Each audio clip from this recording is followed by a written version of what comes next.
그것을 만드신 이유는 우리가 하나님을 사랑하되 인격적으로 자기 스스로 하나님을 택하고 하나님을 사랑하게끔 그렇게 만드신 것이다 라는 거죠. 근데 우리가 잘 아는 대로 선악을 알게 하는 나무 열매를 따먹고 말았습니다. 하나님의 말씀대로 순종하지 못했어요. 불순종했습니다. 그래서 죄가 들어오게 됐고 그 결과 사망에 이르게 됐는데, 말씀을 자세히 보면요, 에덴 동산에서 아담과 하와가 쫓겨났다고 말씀하고 있습니다. 쫓겨났어요. 그리고 어디에 와서 하나님이 만드신 생명나무 열매를 따먹지 못하도록 어떻게 하셨어요? 불칼로 막아 놓으셨죠. 혹시나 그것을 먹으면 살까봐. 성경에 보면 그렇게 나옵니다. 그러니까 하나님의 목적은 우리를 죽이려고 하는 것에 있지 않고 주님과 친밀한 교제를 나누기 위해서 사람을 만드셨는데, 그래서 언제까지? 영원토록 하나님과 친밀한 교제를 나누기 위해서 생명나무를 만드셨단 말이에요. 그럼 무슨 얘기입니까? 사람이 영생하도록 지어졌다는 거예요. 근데 하나님이 말씀하시기를 너는 절대로 선악을 알게 하는 나무 열매는 먹지 마라. 이것을 먹으면 죽으리라. 이게 뭐냐면 하나님과 친밀한 교제 속에 여기에는 뭐가 있냐면 하나님을 향한 사랑도 있지만 하나님을 사랑하면 말씀에 순종할 수 있어야 된다라는 것입니다. 그런데 불순종했다는 거예요. 이거 무슨 얘기입니까? 하나님보다 다른 것을 더 사랑했다는 증거가 됩니다. 그래서 쫓겨났다는 거예요. 이거 무슨 얘기냐면 하나님으로부터 관계가 끊어졌다는 거예요. 그러면 그 정도 됐으면 하나님이 실망하셔가지고 더 이상 사람을 안 만드실 수도 있었을 텐데, 왜 아담과 하와를 통해서 죄 지은 그 집안에서, 그 가정에서 왜 죄인들이 나게 하셨을까? 그래서 가인과 아벨을 낳게 하셨을까? 그건 뭐냐면 하나님은 포기하지 않으시고 계속해서 하나님과 친밀한 교제를 나누기 위해서 사람을 계속해서 만드신 거예요. 그래서 성경에 보면 어떻게 합니까? 아벨이 가인과 함께 어느 날 하나님이 정하신 때에 예배를 드립니다. 제사를 드려요. 자, 아벨은 무엇을 드렸습니까? 양의 첫 새끼를 드렸습니다. 그러면 가인은 뭘 드렸습니까? 농사에서 농산물을 드렸습니다. 근데 하나님은 아벨의 제사는 받으시고 가인의 제사는 안 받으셨습니다. 왜 그러셨을까요? 제물이 잘못돼서? 옛날에는 목사님들이 그렇게 설명했어요.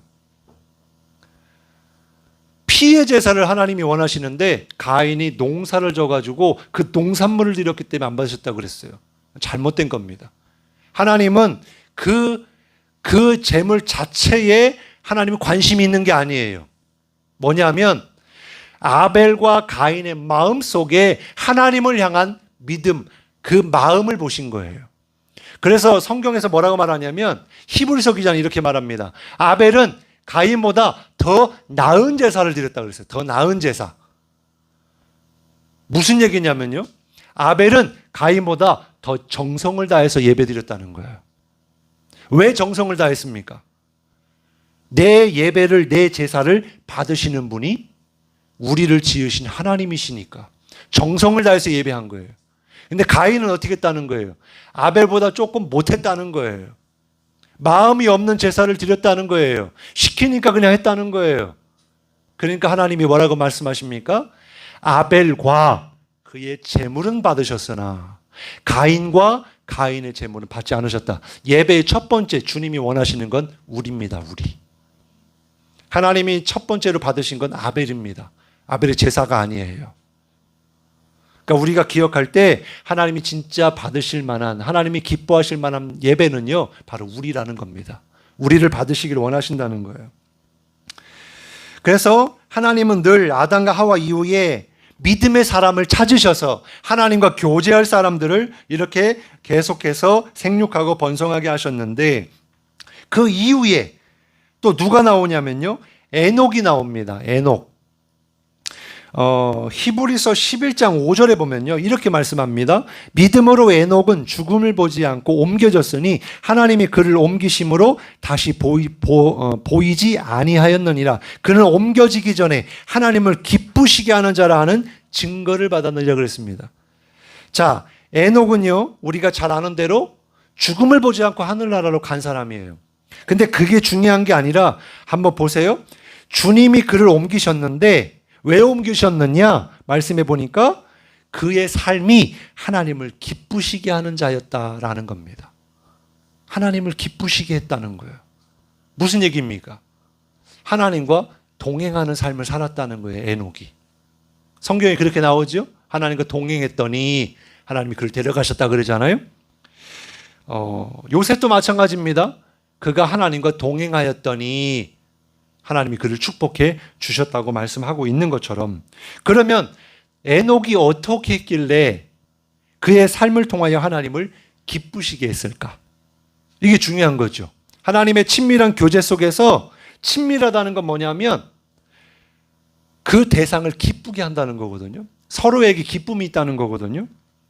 히브리서 에녹 이렇게 말씀드렸고요. 로마서 14장 23절 그리고 히브리서 11장 6절에 보면요. 믿음이 없이는 하나님을 기쁘시게 할 수 없다라고 말씀하셨고, 사도 바울은 심지어 먹는 것까지도 믿음을 따라 하지 않으면 죄다. 모든 것이 다 믿음으로 해야 된다. 그렇지 않으면 죄다라고 했어요. 그래서 여러분, 우리 아이들이나 다른 사람들, 믿지 않는 사람들이 그런 얘기 하잖아요. 착한 일을 하는 사람들은 왜 구원 못 받습니까? 이런 질문을 할 수 있잖아요.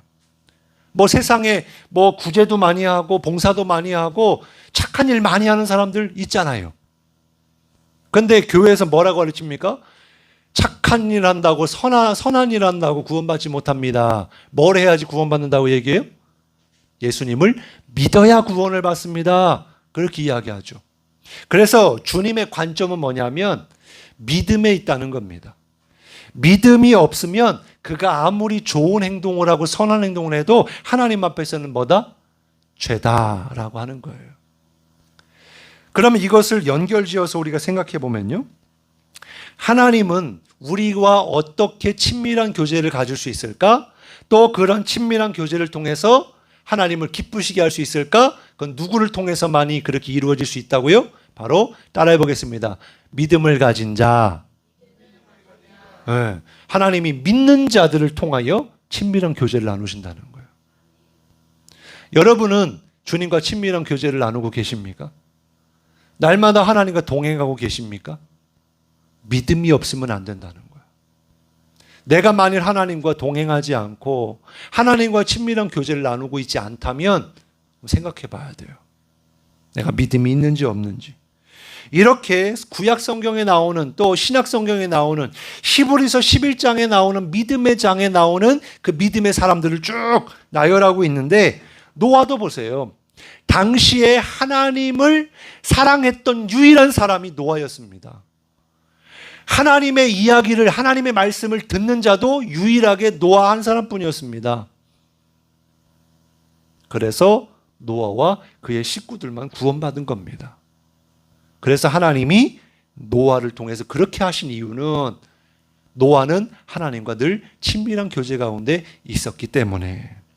또한 아브라함도 그렇고요, 이삭도 그렇고요, 야곱도 그렇고요, 모세도 그렇고 여호수아도 그렇고요. 다 믿음의 사람들의 공통점이 뭐냐? 하나님과 친밀한 교제를 나누는 삶을 살았다라는 것입니다. 그렇다고 한다면 다시 물어봅니다. 우리의 신앙의 본질과 핵심이 뭡니까? 하나님과의 친밀한 교제가 있다. 이것이 신앙의 본질이라는 거예요. 내 입장에서 하나님 잘 믿는다. 근데 하나님과 나와 관계가 없다. 그거는 믿는 게 아닌 거예요. 그건 신앙이 아닌 겁니다.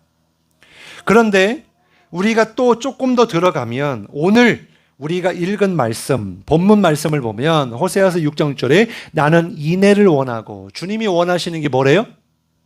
인애가 뭡니까?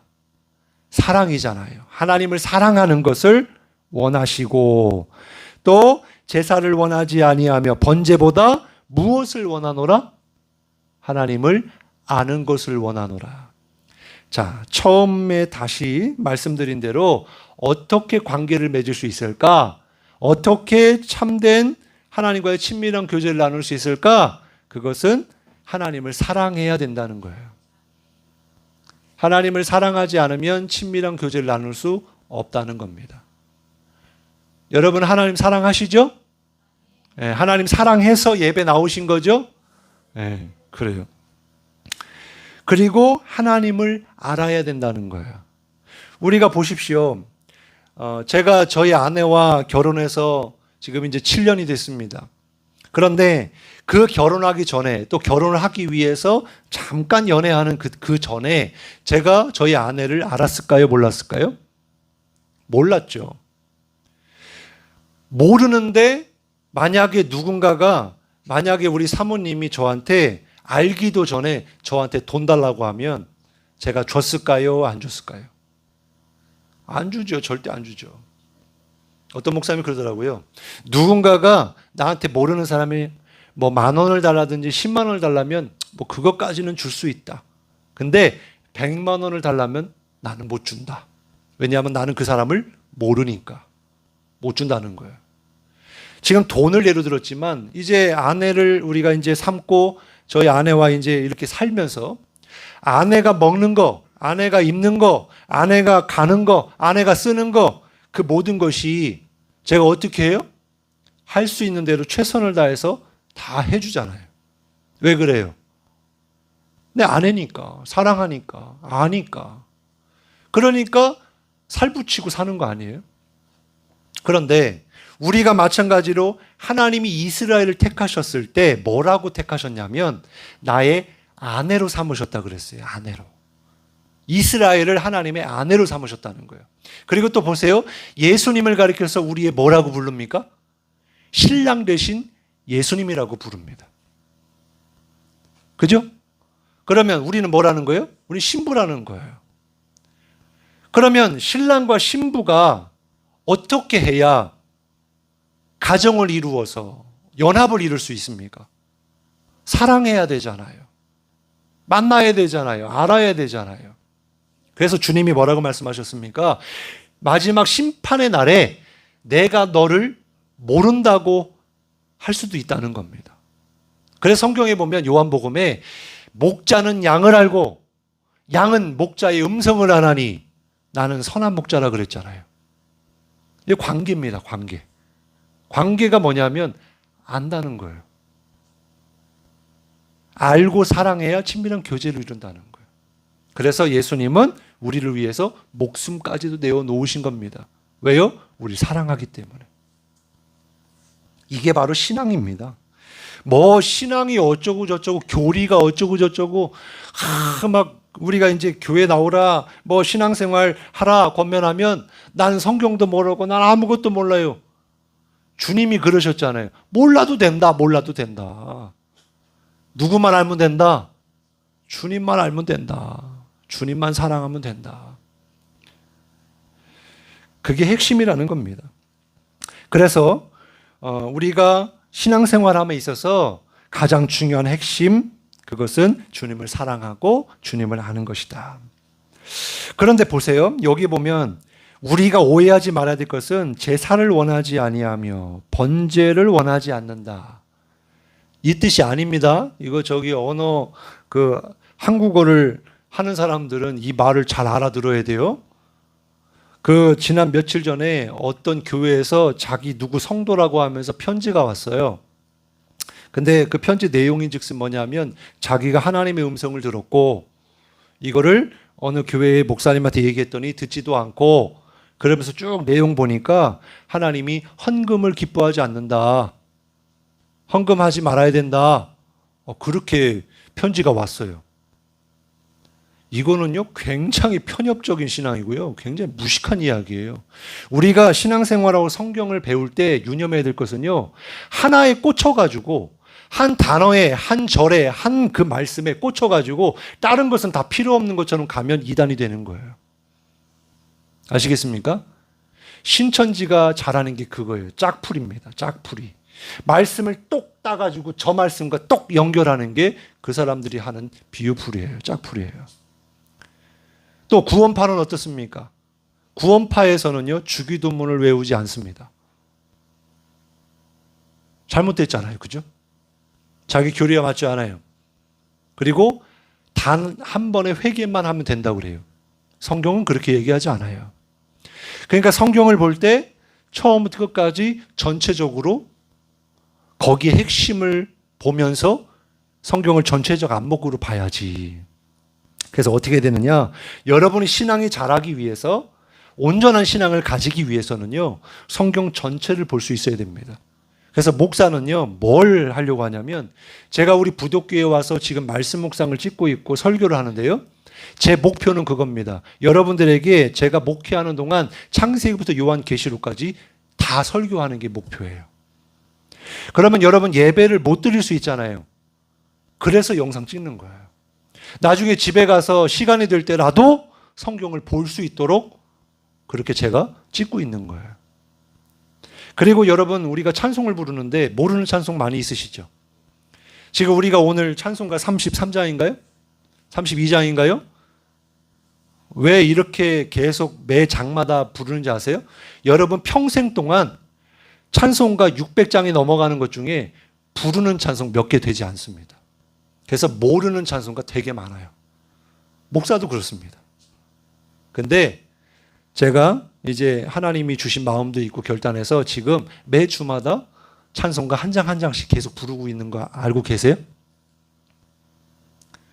다 뜻이 있는 거예요. 여러분 신앙생활 할 때 그냥 내가 원하고 내가 좋아하고 내가 듣고 싶은 것만 성경 보지 마시고 성경을 전체적으로 보시고 들으시고 그렇게 은혜가 되시길 바랍니다. 그래서 여기서 원하는 건 번제를 드리지 않고 제사를 원하지 않는 게 아니라 제사를 드리되 번제를 드리되 하나님을 사랑하는 마음이 없으면 그것은 하나님이 기뻐 받으시지 않는다는 겁니다. 근데 당시에 어땠다는 거예요? 타락했다는 거예요. 호세아 선지자 시대에 굉장히 번영할 때입니다. 정치적으로도 경제적으로도 종교적으로도 타락했을 때예요. 그래가지고 그들은요, 그때 당시에 열심히 하나님 앞에 제사를 드렸습니다. 근데 문제는 뭡니까? 하나님께 제사를 드리는데 그들의 마음에는 사랑이 없었다는 거예요. 그렇기 때문에 하나님이 진짜 원하시는 것은 하나님을 향한 사랑과 알미인데, 그렇다면 거짓된 신앙, 거짓은 무엇입니까? 바로 본질이 없는 것, 본질이 없는 예배, 본질이 없는 신앙생활, 본질이 없는 삶을 가리키겠죠. 다시 말해서 예배는 드리지만, 헌금은 드리지만, 헌신하고 봉사는 하지만 내가 믿는 하나님이 누군지도 모르고 하나님을 사랑하지 않는다면 하나님이 기뻐하시지 않는다라는 겁니다. 그래서 이사야서 1장 11절부터 15절까지 말씀해 보면요, 그 핵심은 이것입니다. 무수한 재물을 가지고 하나님 앞에 나와 예배드리는 자들을 향해서 뭐라고 말하냐면, 너희는 내 앞에 보이러 온 게 아니고 마당만 밟을 뿐이니라 그랬습니다.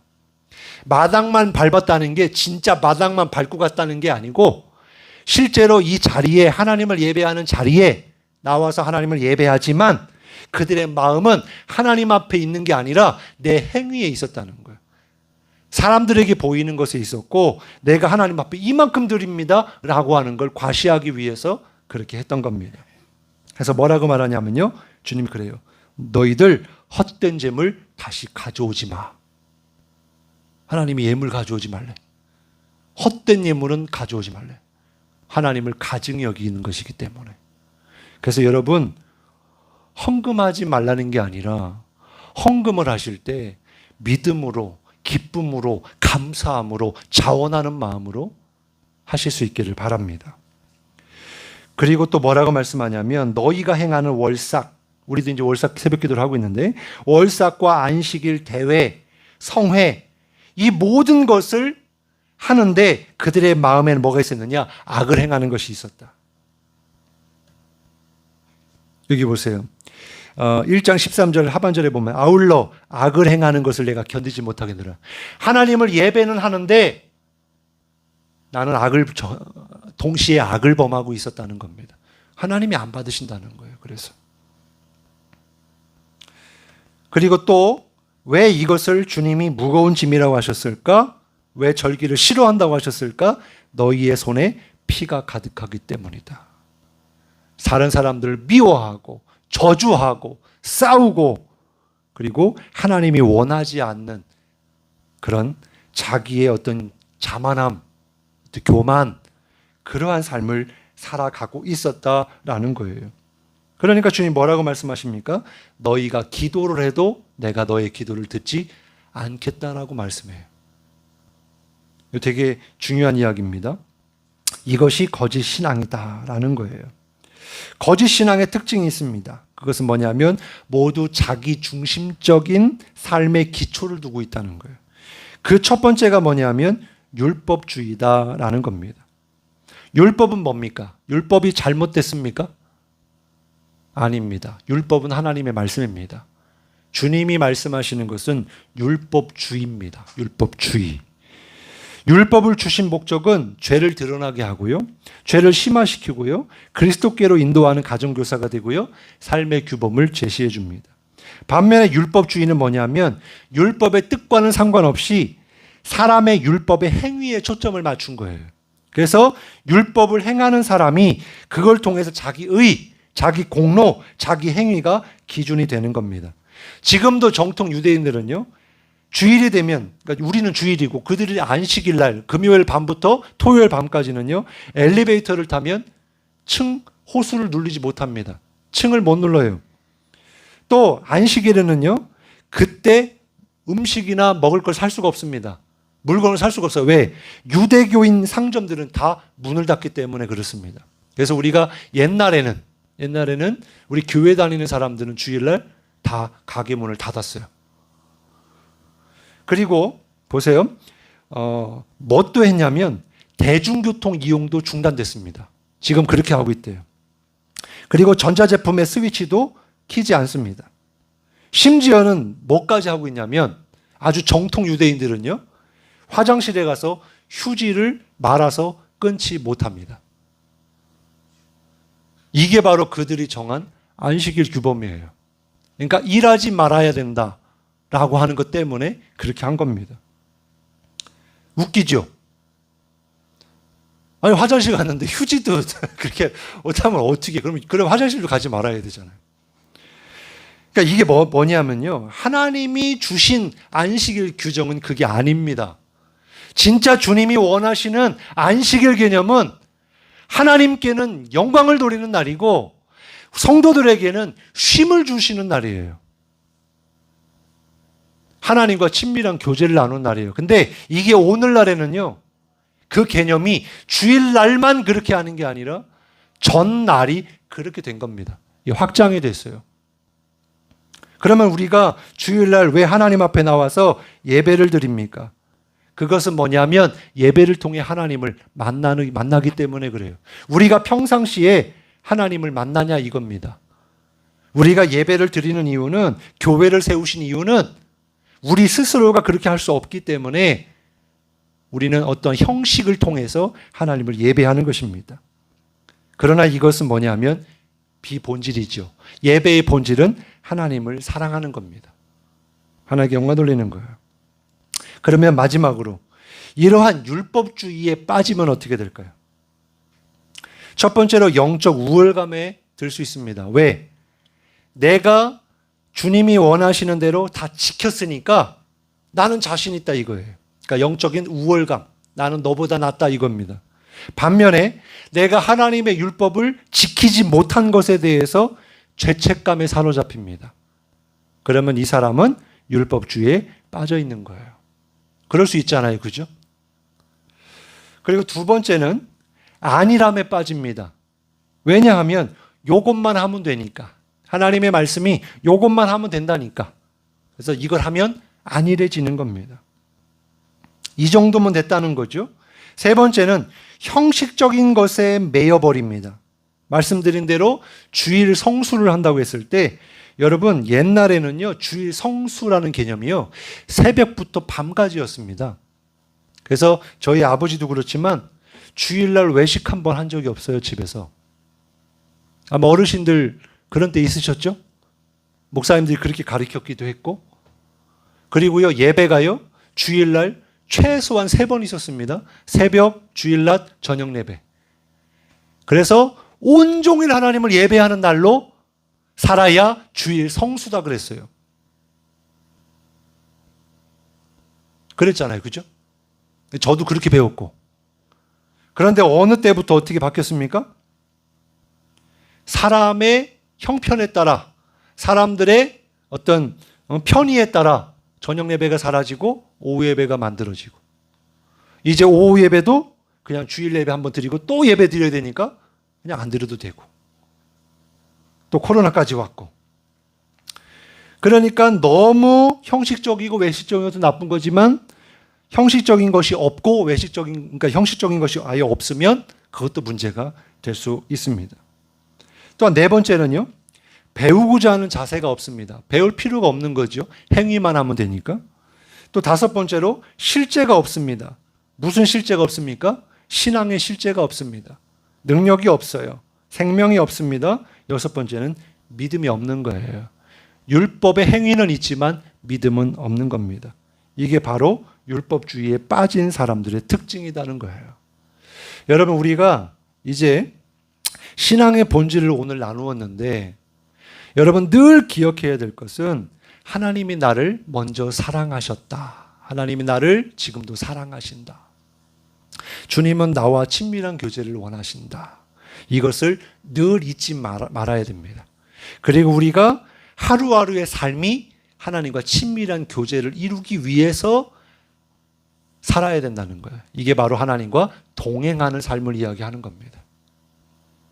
그리고 하나님 앞에 우리가 율법주의자가 아니지만 어느 정도의 형식을 갖춰서 우리가 하나님을 예배할 때, 만약 그 시간에 하나님을 예배하지 못한다 그러면 사랑하는 사람은 어떻게 하느냐? 제가 그랬거든요. 결혼하기 전에 막 금요기도에도 있고 막 뭣도 있고 하니까 어떻게 했냐면, 금요기도에 끝나고 부흥회 끝나고 그리고 아내를 만나러 갔어요. 연애할 때 그렇잖아요. 그러니까 사랑하면 피치 못할 사정에 의해서 그 자리에 만남을 가지지 못하면 어떻게 합니까? 사랑하면 새벽에도 가고 밤에도 가고 아무 때나 가는 거예요. 그래서 제가 여러분들에게 코로나 핑계대지 말라. 왜? 예배가 없고 모이는 사람이 없을 때는 교회가 다 비어있기 때문에 언제든지 오면 혼자 하나님을 예배할 수 있고 기도할 수 있는데, 왜 코로나 때문에 교회를 못 나온다고 하느냐. 그렇죠? 그러니까 이건 핑계입니다. 그래서 우리가 형식도 어쨌든 있어야 되지만 그 본질을 늘 잊지 마시고, 신앙생활에 있어서 하나님을 사랑하고 하나님을 더욱 알아가는, 그래서 주님과 친밀한 교제가 있는 여러분의 신앙생활이 될 수 있기를 주님의 이름으로 축복합니다. 기도하겠습니다. 하나님 감사합니다. 오늘 말씀을 통해서 정말 우리가 지금까지 10수년이 넘도록 신앙생활하며 또 신앙의 초보에 있는 그런 성도들도 있지만은, 우리가 중요한 건 신앙의 연수가 아니고 직분이 아니고 신앙의 본질을 잊지 않는 것입니다. 우리가 우리의 신앙생활 속에 우리의 신앙의 대상이 되시는 그 하나님을 더욱 사랑하고 또 주님을 더욱 알아가며 주님과의 친밀한 교제를 이루며 살아가는 그런 은혜가 있게 하여 주옵소서. 예수님의 이름으로 간절히 기도드리옵나이다. 아멘.